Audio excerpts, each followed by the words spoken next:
네, 여러분 반갑습니다. 속도와 가속도 드디어 도함수의 활용 마지막 부분의 강의를 하도록 하겠습니다.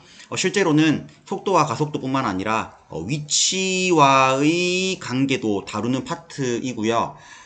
교과서 아래쪽에 왜 그러한지에 대한 논리적인 설명이 있습니다. 아래쪽에 설명이 아주 가득가득 있지만 개념 강의답게 그냥 핵심적인 것만 얘기를 하고 바로 관련 문제를 풀도록 하겠습니다. 그 전에 위치, 속도, 가속도 이 개념은 맨 마지막에 나오고 어찌 보면 되게 쉽다 생각을 하지만 출제율이 매우 높습니다. 출제율이 매우 높고 거의 뭐 100%라고 생각해도 뭐 과언이 아닐 정도로 모의고사에 수능에 매번 한두 문제씩 꼭 나오고요. 모의고사에도 나오겠죠? 그리고 왜 그러하냐면 미분과 적분의 역사에 아주 깊게 관련되어 있습니다. 미분과 적분의 역사에 이거를 하면 강의가 좀 길어지겠죠? 정규 수업 때 얘기를 하도록 하고요. 뭐 간단하게 얘기를 하면 원래 미분과 적분은 서로 별개의 공부 파트, 별개의 학문이었는데 이거를 합치게 하는 역할이 바로 속도, 가속도, 그리고 위치의 관계입니다. 그만큼 역사와도 관련되어 있기 때문에 출제가 매우 높다는 걸로 연결이 되겠죠? 자, 그러면 개념을 치도록 합시다.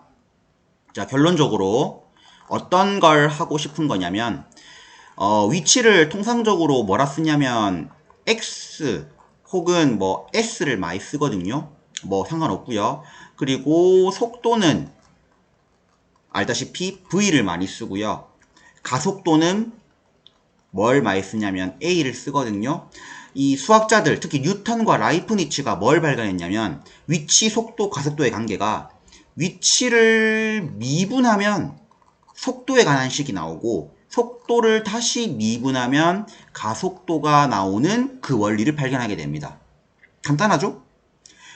책에는 뭐라 설명되어 있냐면 속도라는 것은 시간에 대한 위치의 변화량과 같기 때문에 미분계수, 그러니까 도함수의 정의로서 표현할 수 있고 결국 이 개념에 의해서 평균 속도를 구하는 것은 결국 위치의 변화량, 미분한과 같다라고 얘기를 하고 있고요. 같은 개념으로 속도의 순간적인 변화율은 시각 t에 대한 가속도라고 얘기할 수 있겠다라고 뭐 논리적으로 되게 얘기를 하고 있겠지만은 쌤 얘기와 동일합니다.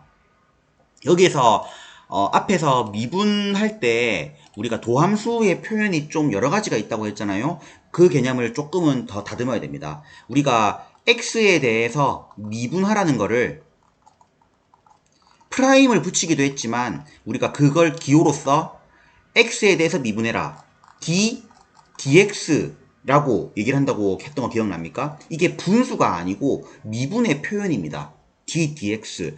그러면 우리가 앞으로 위치 같은 거나 속도를 미분할 거죠. 미분할 거잖아요. 따라서 이걸 기호로 표현하면 x라는 위치를 t에 관해서 미분하면 속도가 되는 겁니다. 이거 할 수 있겠습니까? 다 똑같이 속도를 t에 관해서 미분하면 뭐가 되는 거죠? 네, 가속도가 되는 거죠. 자, 예를 들어서 위치 x가 t제곱이면요. v는 2t가 되고 a는 2가 되는 원리로 된다는 말이잖아요. 이때 이 v가 결국엔 v를 t에 관해 미분한 것이고 이 가속도는 속도를 죄송합니다. v가 아니죠. 위에 v가 아니고 x죠. sorry. 네. 밑에가 v를 t에 관해 미분한 거다. dv, dt 뭐 이렇게 있습니다. 분수가 아닙니다. 이 개념은 너무 교과서에 많이 생략되어 있고 마치 약속처럼 받아들이기 때문에 그냥 암기가 최선입니다. 자, 관련 문제를 풀도록 합시다. 내려가 봅시다. 네, 뭐 예제 1번 위에까지는 개념이 쫙 나와져 있고요. 쌤이 했던 얘기로는 다 설명이 안 될 건데 그래도 뭐 문제 푸는 데는 큰 지장이 없습니다. 자, 시각 t에서의 위치 x가 다음과 같은 3차식으로 주어졌을 때 속도와 가속도를 구하라고 합니다. 쉽게 생각하면 미분해서 1 넣고 또 미분해서 1 넣으면 됩니다. 그러니까 문제를 풀 때 마이너스 6t 제곱 플러스 18t 이게 뭐란 소리냐면 v란 소리고, 다시 얘를 한 번 더 미분한 12t 플러스 18이 가속도란 소리겠죠? 근데 이게 논리적으로는 이 속도라는 것은 위치를 t에 관해 미분한 것이고요. 가속도 또한 속도를 t에 관해 미분한 거라고 생각을 하는 거죠. 그러면 이때의 속도와 가속도는 각각 1을 넣은 거니까 뭐 여기에 v1이라고 할게요. v1은 12, 여기도 a1이라고 할게요. a1은 6이 되는 겁니다. 어렵지 않죠? 자, 다음. 자, 운동 방향을 바꾼다 라는 이 말을 봤다시피 약간 속도와 가속도에 대한 이해를 좀 해야 됩니다. 자, 운동 방향을 바꾼다. 속도의 부호가 바뀐다. 이해 되겠습니까? 뭐 이해 안 되면 외워야겠죠? 따라서 속도인 마이너스 6t 제곱 플러스 18t가 0 되는 지점은 0과 3이고요.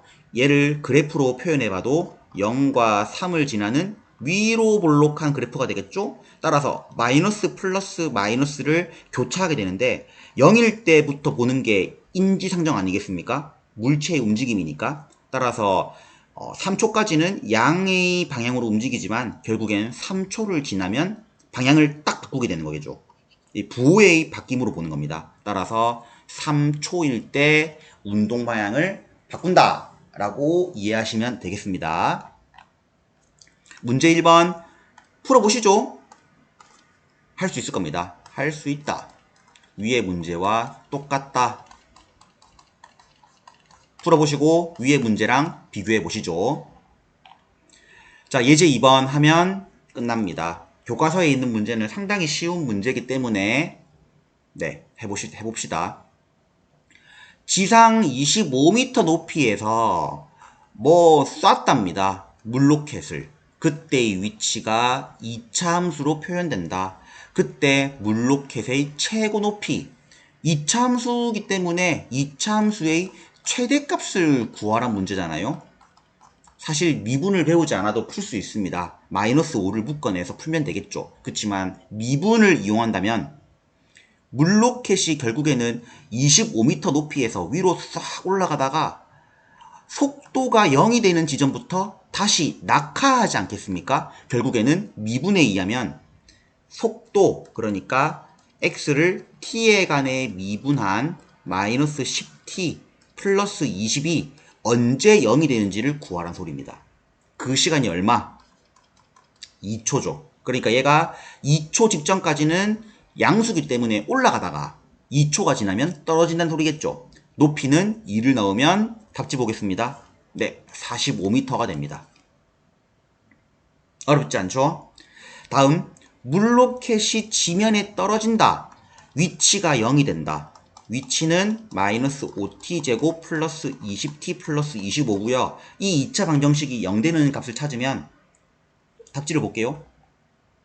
네, 마이너스 1하고 5가 나오는데 음수인 시간은 쓰지 않기 때문에 5초일 때 결국 땅에 떨어집니다. 그러니까 물로켓을 쏘면 2초일 때 최고 높이를 찍고 3초 뒤에 땅에 떨어진다는 소리겠죠. 그게 5초가 걸린다 이 소리 아닙니까? 따라서 5초일 때의 순간적인 속력은 아까 구했던 속도의 식에 넣으면 마이너스 30m/s 얘가 떨어질 때 딱 그때의 속도가 되겠습니다.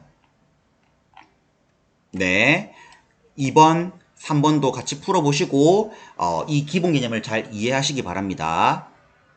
자, 그리고 남은 중단원 문제를 풀어봐야겠죠.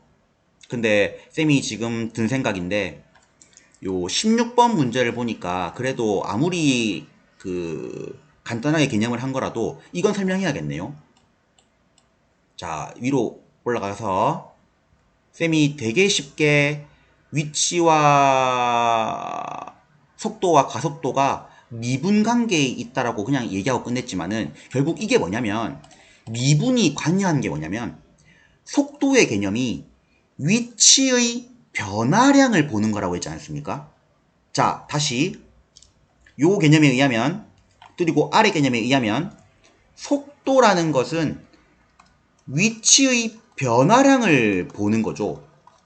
그죠? 결국에는 이 개념을 통해서 미분이 주는 의미는 미분이란 순간 변화율, 그러니까 변화량을 보는 거를 하기 위해서 미분을 하는 거라고 볼 수 있습니다. 물리량을 측정하는 의미에서는. 따라서 넓이의 변화량을 구해라, 넓이의 변화율을 구해라 라고 하는 것은 그 변화율을 구하기 위해서는 뭘 써야 된다? 그쵸? 미분을 써야 된다라고 생각을 하는 거죠. 그 관점에서 어려운 문제들을 접하셔야 됩니다. 중단원 문제, 도전 문제 그런 문제가 있어서 생각을 충분히 해보시고 이런 문제가 도전 문제에 있구나. 물의 부피의 변화율을 구하라네 부피를 미분해야 되겠죠. 그게 부피의 변화율이 됩니다. 알겠습니까? 자, 공부 열심히 하십시오. 수고하셨습니다. 적분에서 뵙겠습니다.